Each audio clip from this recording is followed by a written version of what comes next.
Açığı mən Əli Mirəliyevin adını da hansı ki o TV-lər qadağa qoyur, dəvətlə bağlı. O siyahıda tərtib ediblər. Orada görəndə mən özüm də şok yaşadım. Əli Mirəliyev veriliş aparıb uzun müddət. Gözəl mahnıların ifaçısıdır. Əli Mirəliyev peşəkardır. Əli Mirəliyev məktəbdir. Əli Mirəliyev elə bəstəkar mahnılarını da, xalq mahnılarını da, muğamlarımızı hamısını gözəl ifa edir və deyərdim ki, Əli Mirəliyev bizim musiqilərin həm tarixini bilir, həm nəzəriyyəsini bilir. Əli Mirəliyevə necə demək olar ki, sən yaxşı müğənni deyilsən, sənə qadağa qoymuşuq falan.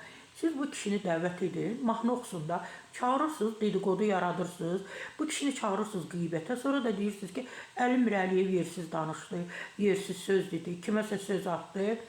Yox, Əli Mirəliyev yenə də deyirəm bir məktəbdir. Ona qadağa qoyulması bir ədalətsizlikdir. Bu musiqimizə bir təhqirdir. Mədəniyyətimizə, incəsənətimizə təhqirdir ki, biz televiziyalar Əli Mirəliyevə deyirik ki, sən gələ bilməsən, sən bizim TV-lərə çıxsan, bizim televiziyalara çıxsan, onun nüfuzu aşağı düşəcək, reytinqi aşağı düşəcək.